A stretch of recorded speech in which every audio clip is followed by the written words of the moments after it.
oferecimento de Telinos Night e Agro Cerrado. Vem aí o quadro Não Toqueis no Ungido do Senhor.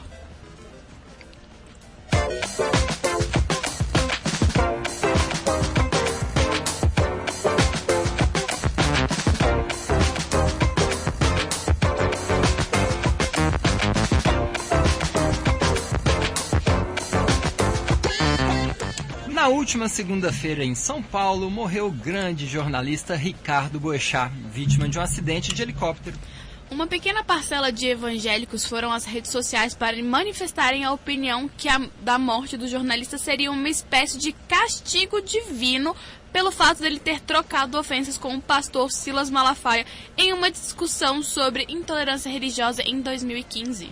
O próprio Silas Malafaia desautorizou a interpretação de castigo divino no caso da morte de Boechat. Abre aspas. Não trabalho com um Deus que se vinga porque alguém me xingou. Então tinha que morrer um monte aí. Sou caluniado a todo momento. Pois é, pessoal. Primeira coisa, Luísa, que a gente tem que destacar nisso é o fato de que eu discordo veementemente das manchetes que aparecem lá. Evangélicos acusam morte de Boechat, dizem que morte de Boechat é porque ele brigou com o Silas Malafaia, ele ofendeu o Silas Malafaia, que era um ungido do Senhor. Evangélicos, vírgula, é uma pequena parcela dos evangélicos. É uma generalização, né, a esse grupo religioso, sendo que na verdade poucas pessoas que vêm com essa maldade por trás, né? Exatamente. E a gente teve manifestações de vários pastores, inclusive, né, lamentando a morte do Boechat. O próprio Silas Malafaia disse, a gente tinha as nossas discordâncias, mas ele era um grande profissional, eu lamento, né, a morte dele. Teve uma maravilhosa, né, aos prantos, um pastor que eu gosto muito, que é o Antônio Carlos Costa. Ele é presidente da ONG Rio de Paz. E ele fala que o Brasil perdeu uma grande voz, uma voz que estava sempre denunciando as injustiças e estava sempre mais do lado dos mais fracos e dos mais vulneráveis da sociedade. Agora, Luísa, sobre o Silas Malafaia, tudo bem, né? Ele não é louco, né, de afundar a reputação dele, de falar, isso mesmo, evangélicos, ele tocou em mim, né? Mesmo que ele acreditasse nisso, o que eu acho que ele de fato não acredita, glória a Deus, né? Mas ele tem culpa nesse cartório. Porque ele às vezes prega um discurso um pouco extremista, faz com que essas pequenas parcelas extremistas surjam com essas segundas atitudes, do caso do Boechat, por exemplo. E mais do que isso, né? O pessoal tira essa ideia, inclusive, de pregações antigas dele, né? Então, Silas Malafaia, tudo bem você ir lá e falar assim, não acredito num Deus que não é vingativo dessa forma. Ok, maravilha, tá ótimo. Mas cadê a sua pregação falando ou retratando o seu erro quando você incutiu essa concepção e essa interpretação na mente do evangélico? A gente está esperando, a gente quer coerência. Tá faltando. Pode até ser que exista, mas eu pesquisei e não consegui encontrar nada do Silas Malafaia dizendo que interpretar esse versículo que está lá em Salmo 105:15, né, que fala de não tocar no ungido do Senhor, não tem nenhuma pregação do Silas Malafaia dizendo que essa interpretação está errada. Então, fica a dica, Malafaia, né? Estamos aqui mesmo para te dar um conselho. Agora vamos dizer por que está errado, sabe, Luísa? Por que é estranho? Eu queria até te perguntar, você que já teve experiência, né? Uma experiência de conhecimento de igrejas evangélicas, você já ouviu esse discurso em alguma vez na sua vida? Não. Não, né? Não. Muito bom, que bom. Fico feliz, inclusive, né? E mais esperançoso. Vamos questionar aqui em 3 vias. Uma é a exegese, né? A via exegética, a via da interpretação do texto bíblico no seu contexto. A gente vai questionar também essa afirmação de um ponto de vista histórico. E, no fundo, terminar com uma alegoria, porque a gente é artista, né? A gente tem que trazer um pouco, né, para o universo artístico aqui a discussão. Primeiro, Salmo 105, né, 15. Fala lá, não toqueis nos meus ungidos, nem maltratei os meus profetas. Essa própria interpretação, antes de entrar no conceito de ungido, dizer que essa própria interpretação de não se pode tocar no ungido do Senhor, ela contradiz o próprio versículo que a inspira. Porque também fala, não maltrateis os meus profetas. Gente, o que é profeta? Profeta é só aquele cara que enxerga o futuro? Claro que não. Profeta é simplesmente alguém que traz uma mensagem da parte de Deus. Essa é a concepção bíblica de profeta. Pode ser uma mensagem sobre o futuro, mas a maioria das vezes era uma mensagem sobre um erro que estava acontecendo no presente. Se não toqueis no ungido do Senhor, é de fato você não poder questionar, nem fazer algum tipo de acusação, ou exortação, ou repreensão às figuras de autoridade, como os reis antigamente, como os pastores. O profeta Natã, que foi lá e denunciou, né, o rei Davi, com todo o caso de Batseba, né, de adultério que ele teve, de assassinato do seu marido Urias.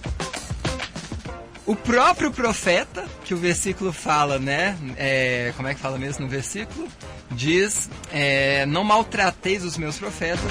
O próprio profeta estaria cometendo um erro ao acusar Davi, que era o ungido de Senhor, né? Então, o contexto desse versículo, qual era o contexto? Israel era uma nação pequena, né? Há intérpretes que dizem que esse salmo remonta lá da época que o povo estava no Egito. Isso não é uma certeza, mas é uma possibilidade. E o que acontece? No meio desse cenário que o povo de Israel era um povo pequeno e oprimido perante grandes nações,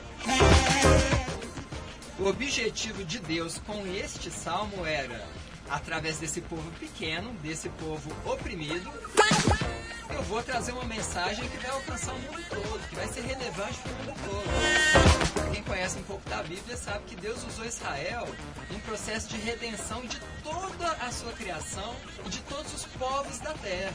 O Deus de Israel não é só Deus daquela nação, é o Deus da humanidade que escolheu Israel para levar essa notícia. Então, não tem nada a ver você dizer que não pode ser questionado um pastor, né, uma autoridade, com base nesse versículo.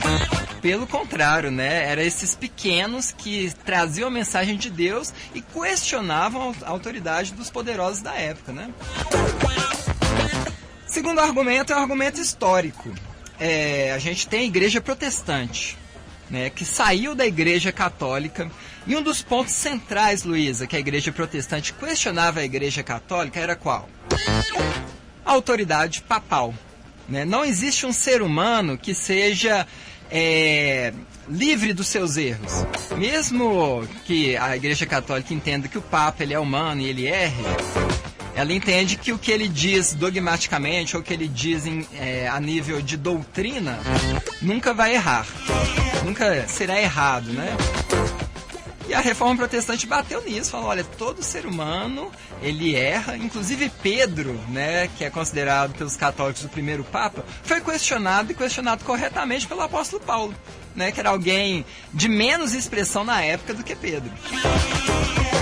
Então, historicamente, a gente vê que as igrejas evangélicas abrem mão do seu legado protestante, né, de sacerdócio universal, de que todos os crentes têm autoridade de Deus para ministrarem na vida um do outro. E ela acaba, né, restituindo um tipo de autoridade papal no meio da igreja evangélica, autoridade a qual a Reforma Protestante bateu de frente. E para terminar a minha argumentação, para terminar o meu sermão na rádio, já eu digo da importância de se fazer esse tipo de sermão na rádio, numa esfera pública plurireligiosa de Alto Paraíso. Mas, a questão alegórica. Não toqueis no ungido do Senhor.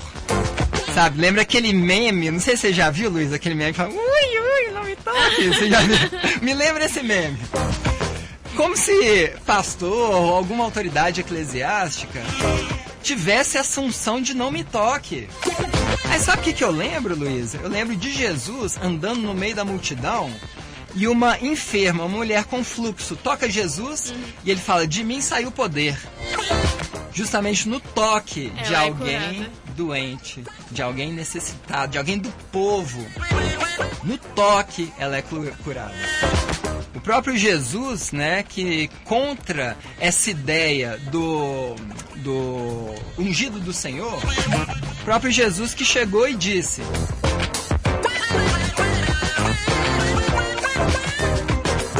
Chegou e disse não, né?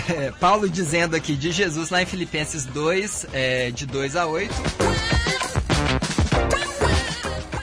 que a gente tem que tomar inspiração em Jesus Cristo, que não tomou como usurpação, que sendo igual a Deus, que sendo Deus na sua essência, não tomou como usurpação ser igual a Deus, mas a si mesmo se esvaziou, tomando forma semelhante de homem, forma de servo.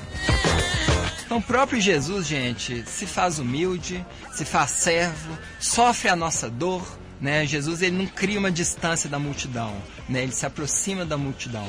Este é o significado teológico e bíblico da encarnação, de um Deus que estava lá na eternidade, se faz homem para viver as nossas dores, né? Para viver os nossos dilemas e trazer solução e esperança para eles.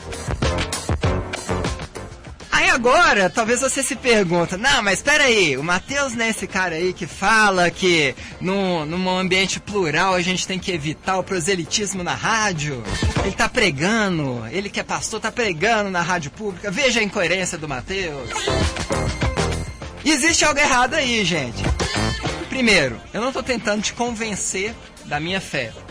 Embora eu até gostaria, e admito que eu gostaria mesmo, porque eu creio que é a verdade, né, que está em Cristo. Mas, né, a gente vive uma sociedade plural, uma sociedade que a gente tem que ter o respeito entre as diversas opiniões. Para você que é ateu, para você que é de outra religião, por que é importante toda essa nossa reflexão? Aí eu vou te falar. Porque você convive com, sei lá, 50%, 60% da população que é cristão, não é verdade? Sim. Então, mesmo você não acreditando na Bíblia, é importante que você saiba os argumentos bíblicos para você questionar o evangélico, para você questionar o cristão, quando ele for incoerente contra a sua própria base. Porque isso é um fato público, né? Uma leitura indigna, vacilona da passagem bíblica como essa, tem que ser questionado. E eu vou dar glória a Deus quando ela for questionada por quem não acredita na Bíblia, né? E eu adoro dar... argumentos para quem não é cristão questionar os cristãos quando eles fugirem da sua essência. Tá bom? Vamos tocar o barco.